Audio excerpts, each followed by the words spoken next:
1964, and I'm the Vice Chair of the Boston City's Council Committee on Ways and Means. This hearing is being recorded and live streamed at boston.gov/city-council-TV and broadcast on Xfinity Channel 8, RCN Channel 82, and Files Channel 964. Written comments may be sent to the committee email at ccc.wm@boston.gov and will be made a part of the record and available to all councilors. Public testimony will be taken at the end of this hearing. If you wish to sign up for public testimony here virtually, please email Shane Pack at Shane, SHANE.PAC@boston.gov for the link, and your name will be added to the list. Today's hearing is on docket number 1794, in order relative to the adoption of classification in the city of Boston in fiscal year 2024. Every year, we must determine the percentages of the tax levy to be listed under each property category for the upcoming fiscal year. These categories are residential, commercial, and industrial open space. Personal property is treated separately and is excluded from this classification. State laws requires that all property be assessed at full market value. Taxpayers can save considerable sums of money because of the classification, and there are further exemptions for seniors and veterans that are available as well. I want to thank Commissioner Arnello, and let me know if I said that right, for being here today. I also want to thank my colleague, Councilor Coletta, for joining us. So what I would like to do first is turn it over to my colleague, Councilor Coletta, for any opening comments. Thank you so much, Councilor Worrell. Commissioner Arianello, good to see you again. You've had a busy week in the council, so very grateful for your time. I'm grateful to the lead sponsor on this. I know she couldn't make it, but I am here to learn more than anything.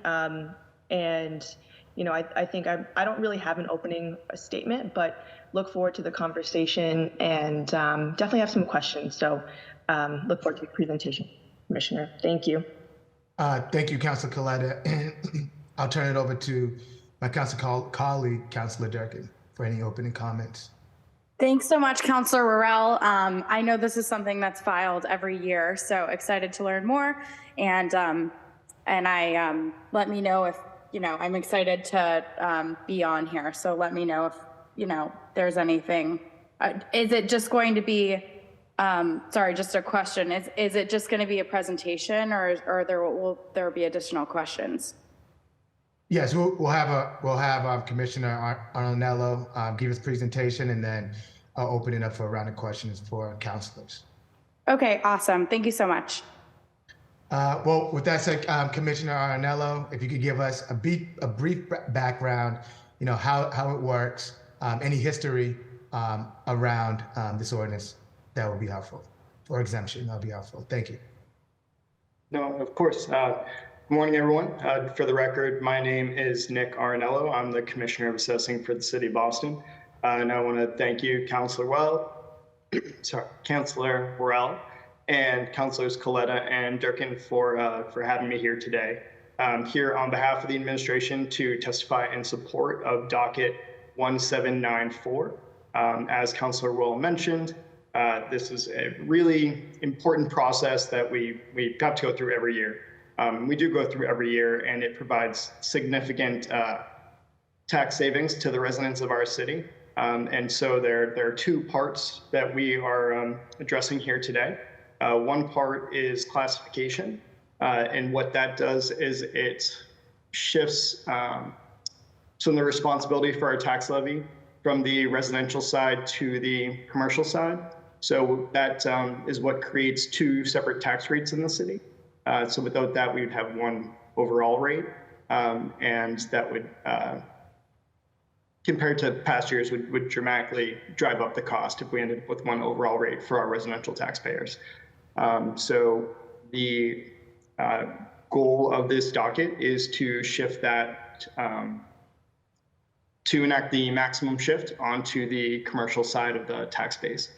The second item in this docket is the establishment of the residential exemption. That is something that we also kind of go through every year since it's been into existence. And in the city of Boston, historically, we have maxed out the amount of the residential exemption. And so that is currently 35% is the maximum exemption possible. These two actions create dramatic savings for our constituents. Using last year as an example, the shift in classification saved our residents 24% off their tax bills is what they would have otherwise paid without classification. And then the residential exemption saved a homeowner who received the maximum just under $3,500. It was $3,456 off of their taxes, which is a pretty dramatic savings. So here for your questions and hope that you are support this docket as well. Thank you, Commissioner. We'll go now back to my colleagues for any questions. Councilor Coletta, the floor is yours. Thank you so much. It's pretty straightforward. Anytime that we could put more money back into our residents' pockets, I appreciate that. And so no further questions, but just appreciation for the commissioner and his work. Thank you. Thank you, Councilor Coletta. Councilor Durkin? Thanks, Councilor Worrell. It sounds like we're already reaping the benefits of this, so it's something that we should continue to do. And so, thank you to the commissioner for being here. Thank you, Councilor. Commissioner, I do have a couple questions. And listening to people from the business world and the commercial side, you know, they're talking about how the value of the commercial side is starting to fall. So what are the projections for this exemption beyond this year if commercial assessments fall in the coming years? Thank you, Councilor. That is an excellent question. It's I can answer in kind of a vague way because it's a little tricky because of the timeline and kind of how we look at values and how we establish taxes. So the process that we are just finalizing right now is values for fiscal year 24, and this rate setting is part of that process.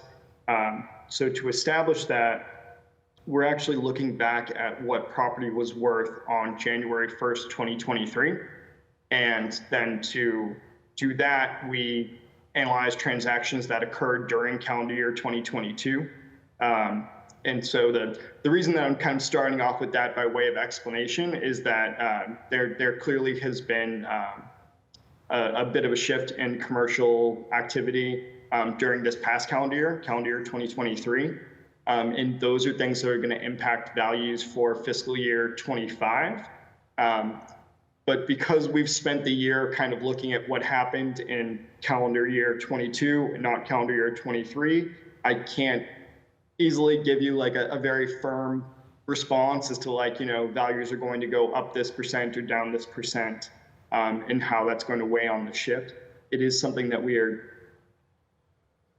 very interested in kind of keeping our finger on the pulse of to kind of figure out as early as we can during this next fiscal year what that impact is going to be and to see if we have kind of tools to possibly mitigate some of that.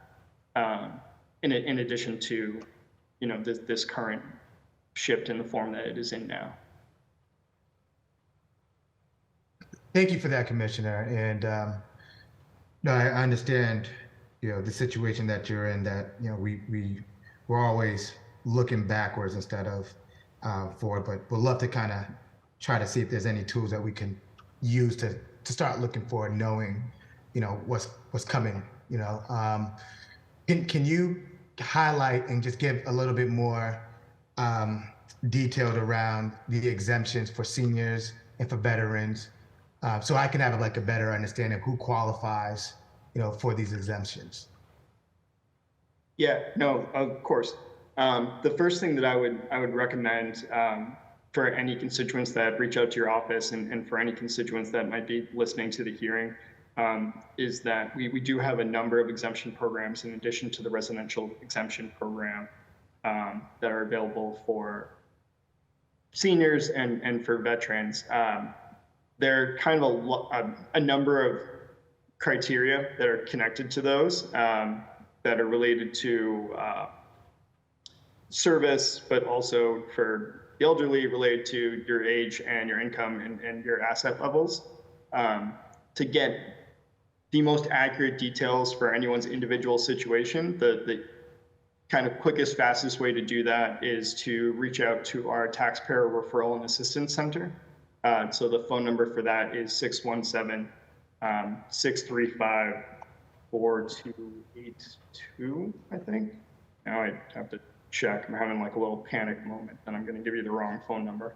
The information is also available on our website, but I am going to just verify the track phone number really quickly, if you don't mind bearing with me. Apologies that it's slipped through my brain. 1 second.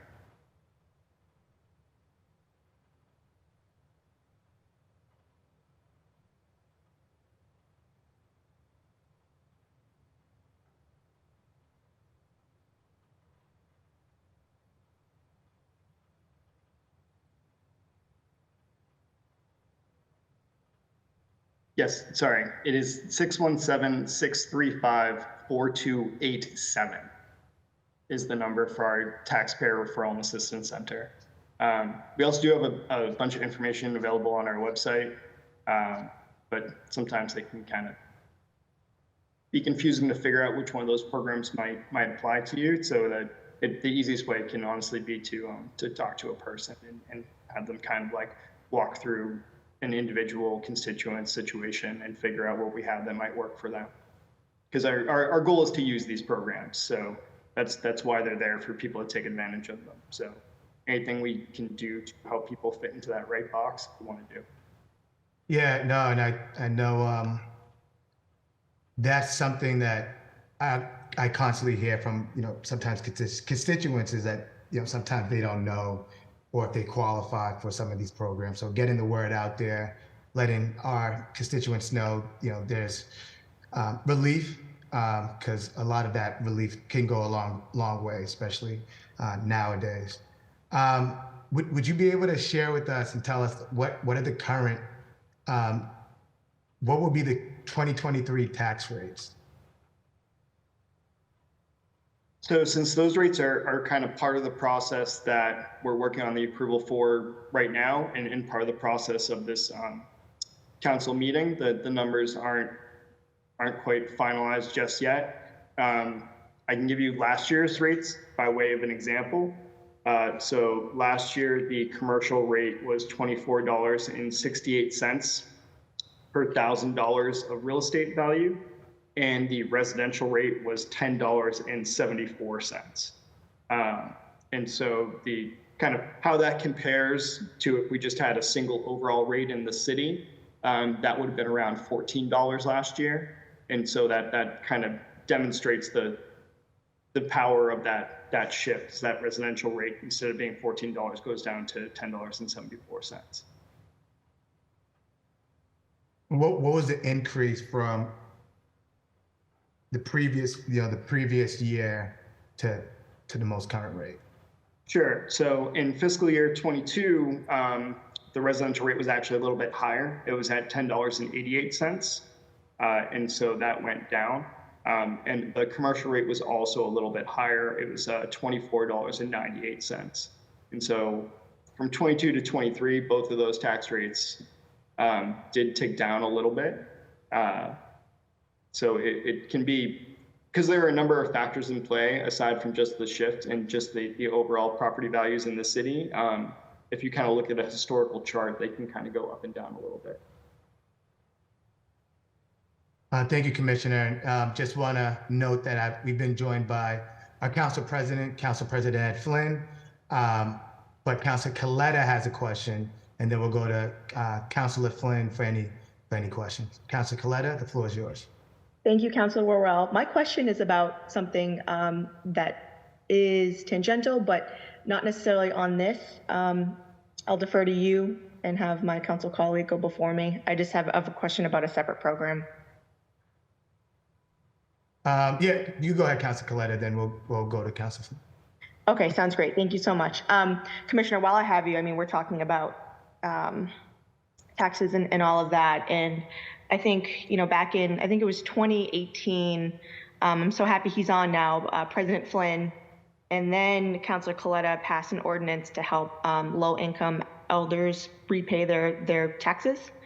I'm just wondering how that program is going. Just while I have you, I remembered that, we had put this together to basically create a tax repayment plan. And I'm wondering, the city's commitment back then was to evaluate the program and potentially expand it. So I was wondering how that's going and if we've been able to help anybody since then. Thank you so much for the question, Councilor Coletta. Unfortunately, I don't have that data right at my fingertips to give you a quick answer, but I'd be happy to look into it and get you that information. Okay, thank you so much. I appreciate it. Councilor Flynn? Thank you, Mr. Chair, and thank you to the Commissioner for being here and for the sponsors as well. Commissioner, my question would be,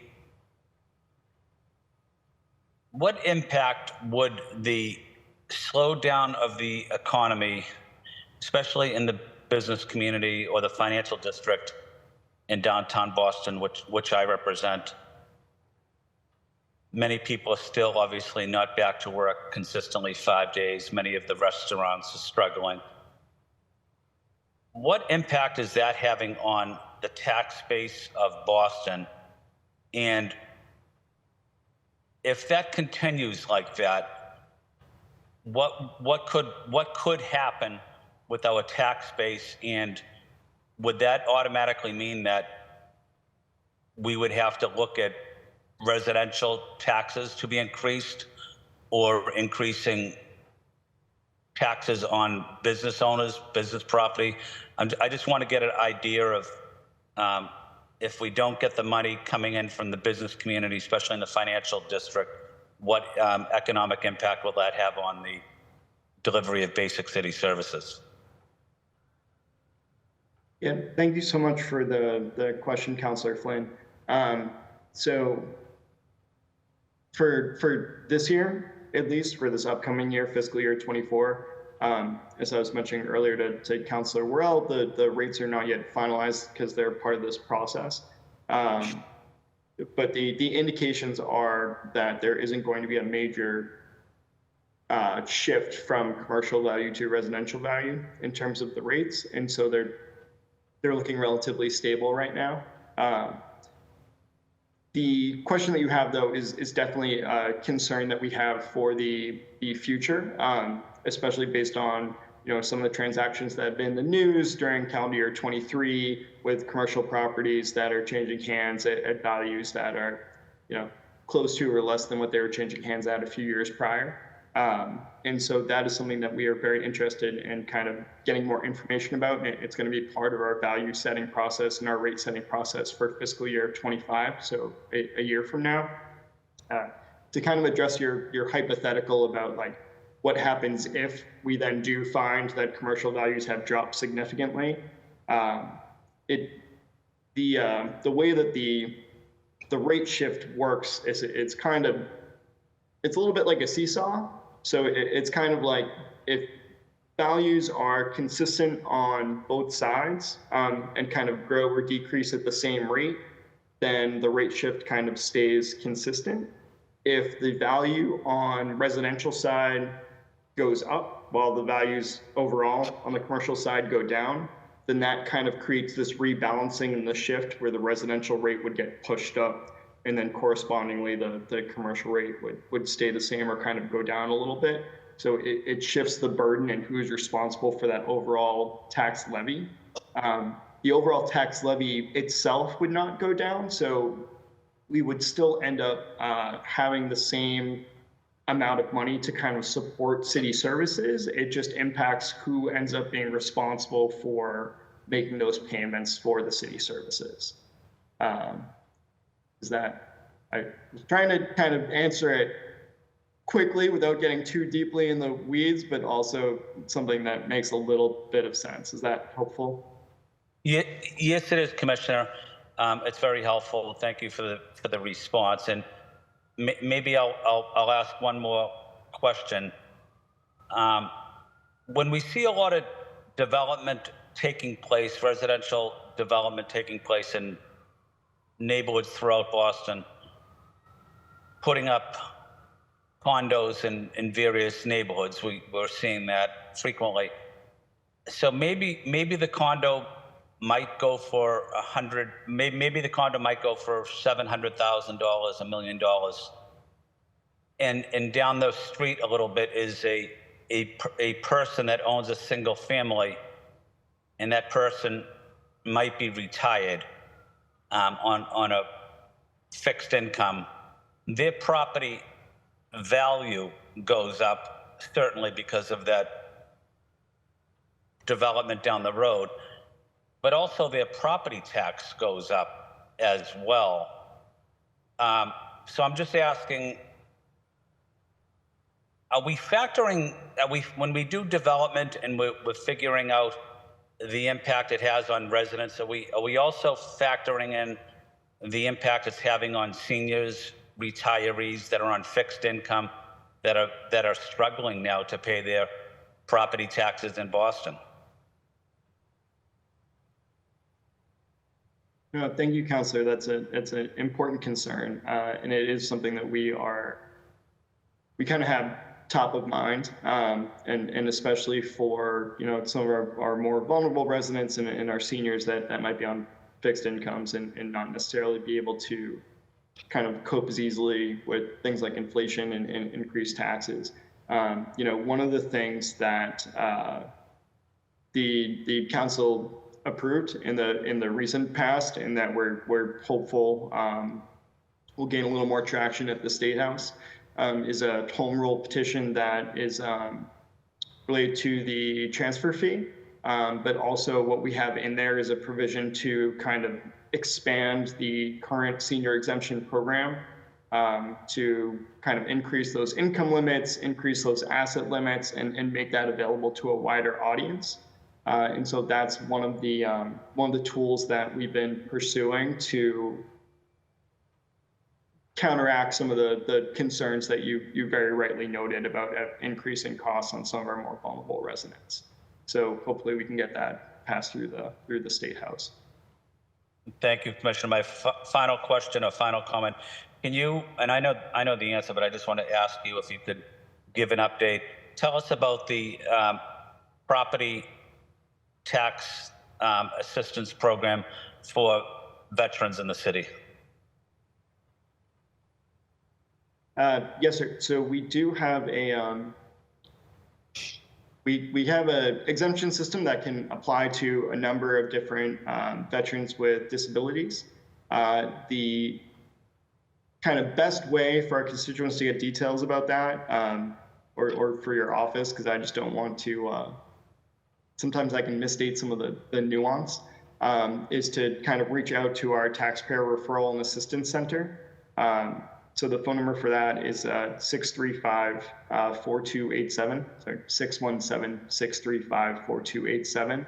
And then my staff there can really kind of help walk constituents through their individual circumstances and kind of help them figure out what application they might be able to fill out and what benefits they might be able to qualify for, and make sure that they're fitting the person into the right program that applies to them. It's also something, by the way, that we send out information on kind of broader background with the third quarter tax bill that gets mailed at the end of December. So included in that is a printout that kind of identifies a bunch of the programs that we have available to just kind of give people that initial base understanding of what they might qualify for. And then again, kind of directs them to reach out to our Taxpayer Referral and Assistance Center for application information and for that little extra bit of detail to have it tailored to each person's individual circumstance. Well, thank you, Commissioner. I do have the opportunity once in a while, actually probably once a month, I like stopping by the reception desk off the mezzanine level at City Hall. Love talking to the reception people out in front of the assessing department, and just want to let you know they're professional. They provide exceptional quality services to the residents of Boston, and it's really great seeing their positive attitude and their professionalism in doing the job. And I like going by there and saying hello to a couple of the people there. So just want to pass along that you have a wonderful, dedicated team, and keep up the good work. Okay, Commissioner? No, thank you so much. That's really kind of you to say, and really great to hear. I appreciate that. No, I'll be sure to pass that on. I'm sure they'll be glad to hear that as well. Thank you, Commissioner, and thank you, Mr. Chair. Thank you, Councilor Flynn, and thank you for all your work, always advocating for veterans, and your work around creating I believe, a pilot program where seniors can enter into a tax payment plan if they fall behind. So thank you for your advocacy in your work, Councilor Flynn. Commissioner, I have one final question.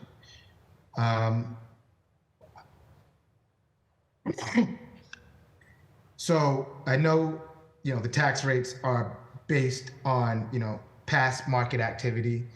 But what I'm also hearing from the business world, and they were saying more commercial properties were filing for an abatement. How does that factor into your recommendation of a tax rate? And can you speak to if you've seen an uptick, whether on the residential side or the commercial side, on the activity around applications for abatements? Sure. Yeah. No. Thank you so much for the question, and bless you, by the way. So our abatement activity has thankfully been relatively low for recent history compared to the number of parcels that we have. So we have around 165,000 parcels, and last year we received around 2,000 abatement applications. But basically what that process is, and it's available to anyone, but when you get your third quarter tax bill, it not only has the finalized rates, but it has the finalized value of what we think your property was worth, the fair market value as of January 1st, 2023, is what people are going to see on their bills that get sent out in December. So if someone gets that bill and it says that, their condo is worth $500,000, and they think that there's no way that's true, and they just bought the condo for $375,000, and so we're valuing their property too high, they have an opportunity to file an abatement application with the department to say, hey, you guys got this wrong. You need to come take a look, figure out what the value should be, but you're too high. And a lot of times, our values are only as good as our data. And so we don't necessarily get to go into every single property in the city and know the ins and outs, and things change over time. And so these are mistakes that can happen, and we want to make sure that they get corrected. So that time to file that abatement application is during the month of January, is when people have to initially file. So they get their bill kind of in that first week of January, and then they have until February 1st to get that abatement application into the department. And then we reach out, review the circumstances, and figure out whether our data is correct or whether it needs to be adjusted. We did have a slight uptick in commercial abatement requests during this past year, in January of calendar year 2023. But we are, we work through those. We have 3 months to act on them after they're filed, and then constituents have the opportunity to file an appeal if they disagree with our determination. So it's all kind of like the regular operating course of the business. And while there is kind of been a slight increase in the number of filings from commercial property, it's not, it hasn't been every property in the city, at least not yet. So it's not too bad. All right, thank you, Commissioner, for that. So I see no other hands for questions. Thank you again, Commissioner Arinello, for your time in this meeting on docket number 1794 is adjourned. Thank you. Thank you so much.